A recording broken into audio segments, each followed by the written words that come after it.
Hey, everybody.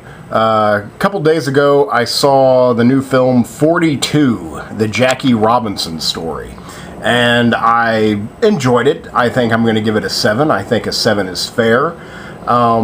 It dealt with many important issues and didn't really, conceal them. Made it easy to understand, easy to relate for the no doubt youthful audience.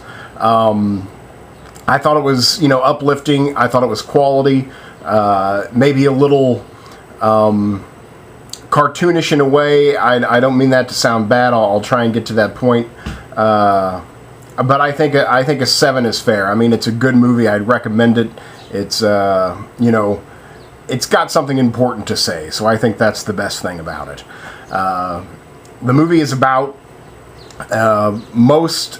It's a biography, a biopic of Jackie Robinson, the first African-American baseball player in the, I guess, major leagues, to come out of the Negro leagues and then to play in the majors. And basically, it doesn't, I'd say as a biography, it doesn't succeed too much. It basically tells his story, everything to deal with the Dodgers, the Brooklyn Dodgers, coming to the Dodgers, playing for the Dodgers. Really, the movie is kind of more about the Dodgers and then Jackie Robinson coming into them, and, it happens to be about Jackie Robinson as well. Just because we never really get to know Jackie Robinson. It never goes below the surface. What I mean by cartoonish, and this is all in the screenplay. It's very convenient. You never have to wait for anything.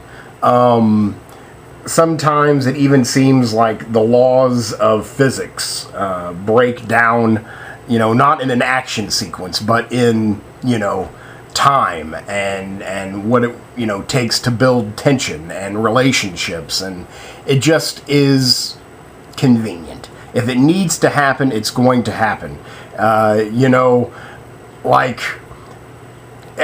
This didn't happen verbatim, but this is an example.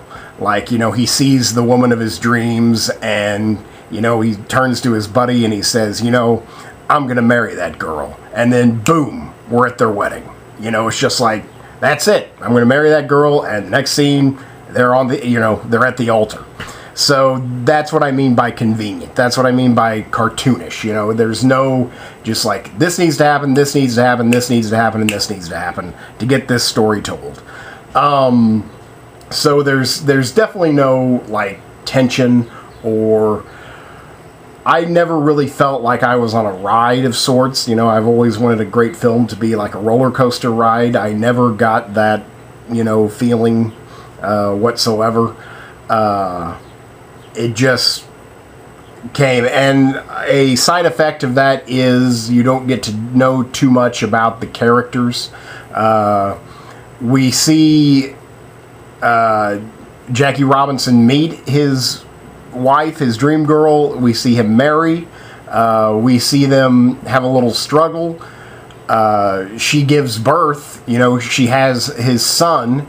We see Jackie Robinson meet his son at the hospital, and then we literally never see anything else about his family life. It's like, okay, he has the baby. He started to be a family man, and then the film ignores that aspect of him. Again, it just focuses on the baseball. Again, it's kind of like the story of the Brooklyn Dodgers that happens, to have Jackie Robinson, play for the team. I just never got a picture about who Jackie Robinson the man was, other than, that he was brave and fearless, uncompromising, and, awesome at his chosen sport. He was just a great figure. The iconic what I already know about Jackie Robinson. And, you know, I don't even follow sports per se, especially baseball. Baseball is one of my least favorite sports, and I don't really like sports. But yet Jackie Robinson is a cultural figure more than a sports figure. And I basically didn't learn anything new about Jackie Robinson. You know, I just, because he's already a pop culture figure, a hero of Americana. So I already know the big, the broad strokes. What I was hoping for here were details, and I didn't really get those details. Again, it's just like overt. You know, you see his son be born, and he talks about how his dad walked out on him, and he's never going to do that. You know, he's always going to be there for his boy.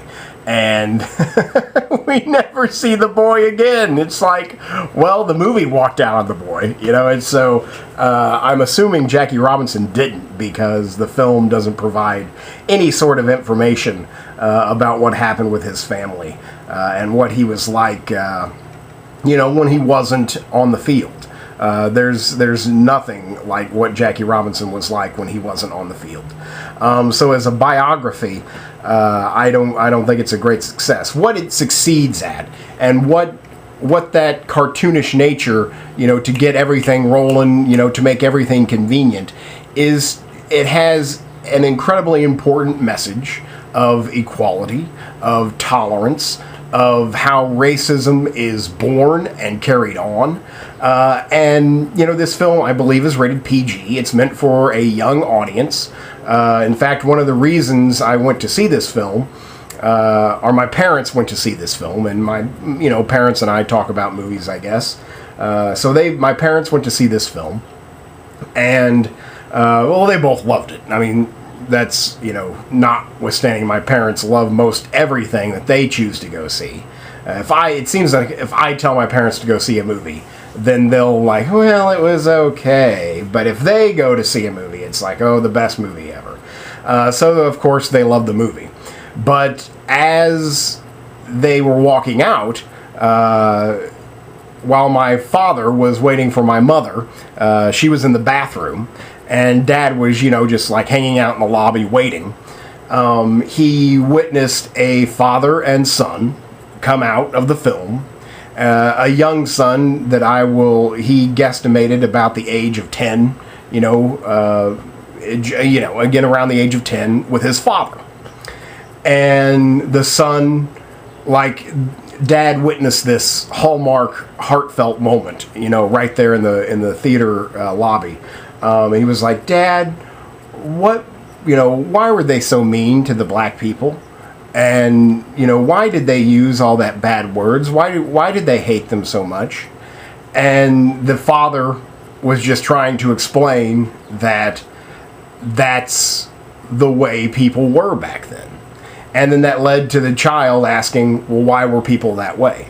And that leads to the father, examining human nature, and trying to talk through deep philosophical arguments and ideas with a young mind.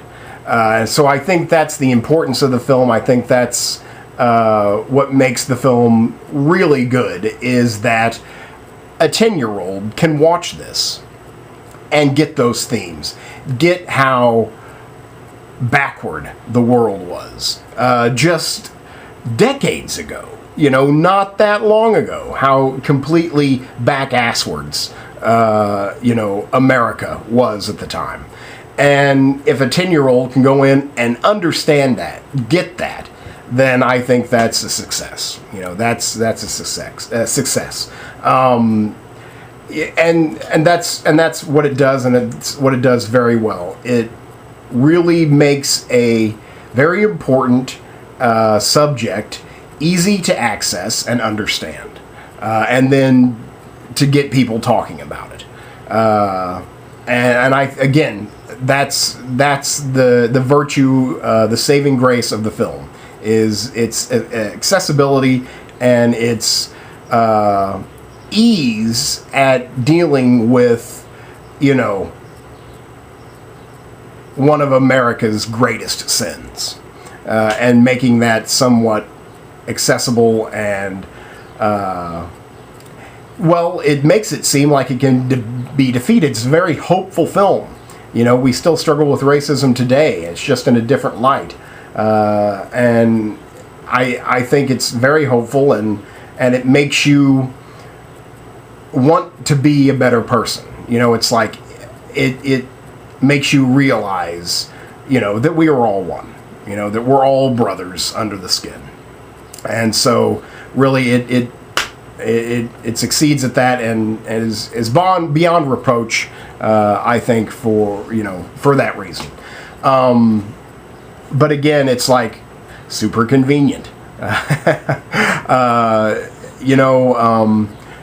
One of the things that just stuck in my craw a little bit was, and I'll get to the cast here in a minute, but Harrison Ford was like in a seat somewhere in the stadium, and Jackie Robinson has a breakdown, and like Jackie Robinson moves like 10 feet.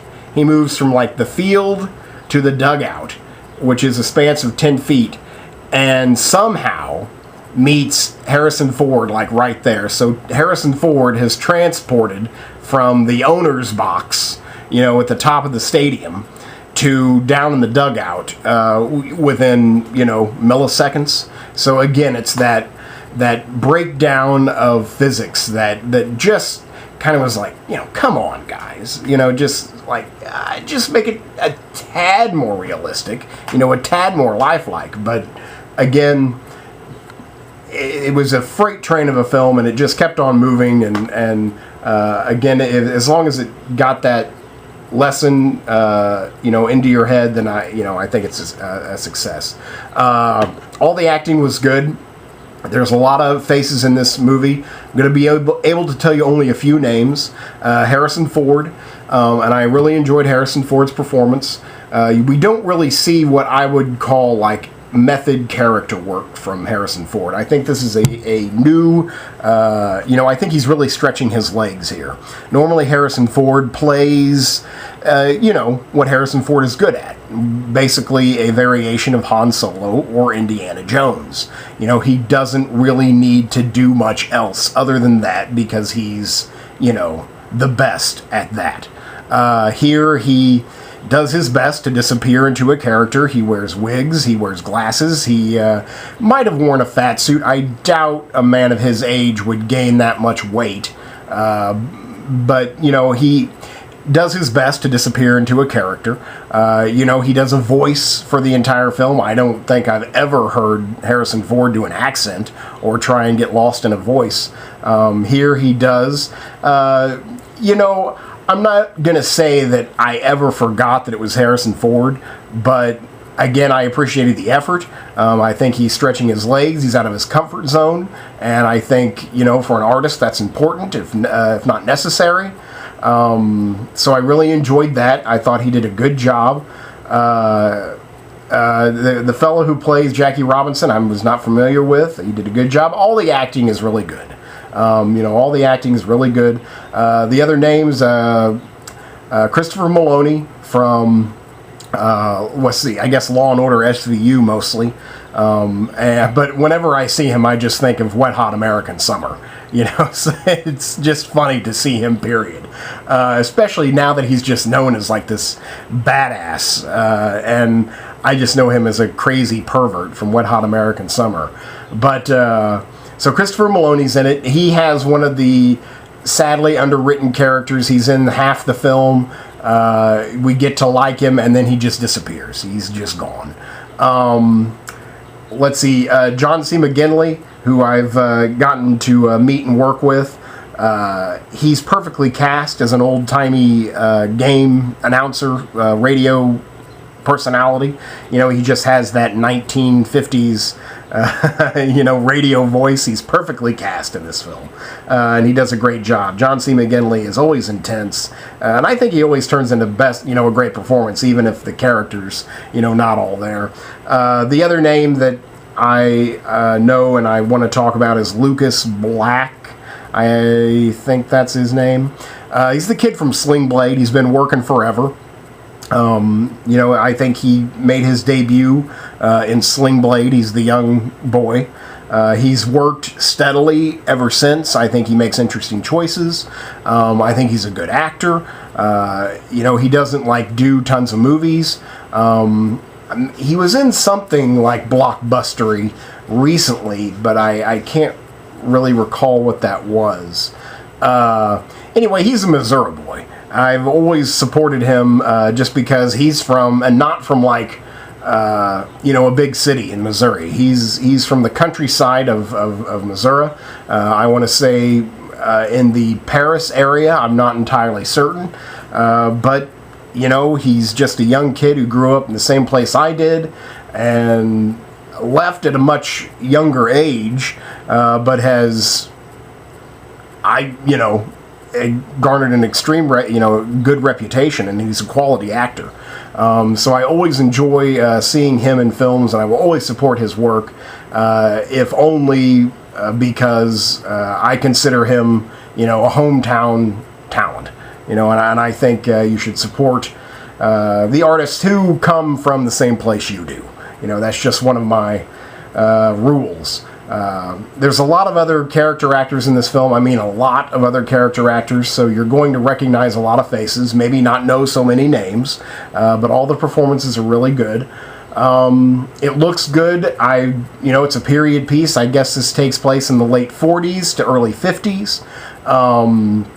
The dress, the cars, the soundtrack did an excellent job at taking me to that time. So the production value is outstanding. There's no doubt that they have Oscar hopes on this film. They want it to be a little bit of a blockbuster, and again, I guess it was Black History Month, so they have that, marketing tie-ins. But I definitely think that you'll see this released on disc, to some fanfare around award season, just to refresh. I think they really have Oscar hopes for this because the story is so heartfelt. This is like The Blind Side, and I don't think it's of the same quality of Blind Side, but it's that type of film, that inspirational, go-to. I guess the only name I didn't mention was the writer-director, Brian Helgeland. I'm not sure if I'm saying that correctly. I'd say he's a very respected writer. He's written many, many films. He's directed a few. He actually hasn't directed a film since 2003, a Heath Ledger horror film. So he hasn't directed a film in a while, but he's written tons of films. And here he wrote and directed this. I always like that. Obviously he wanted to tell this story, and, he maintained artistic control somewhat. So I respect that. I think it was, fine. Helgeland also did, in terms of his directorial work, A Knight's Tale. He wrote that as well. Payback, the Mel Gibson revenge film, he wrote and directed that. But he hasn't, and then I think it was called The Order, which he also worked with Heath Ledger. He wrote and directed The Order, but that was a long time ago. And now he has 42. Technically sound, nothing spectacular, but nothing bad, certainly. Again, just that breakdown of physics and that cartoonish nature, the lack of tension, the fact that I never felt like I was on a roller coaster ride is the only detraction I have. I think that still the message that's received, and that cartoonish nature is to deliver that message without, much confusion. Again, I think to a 10-year-old.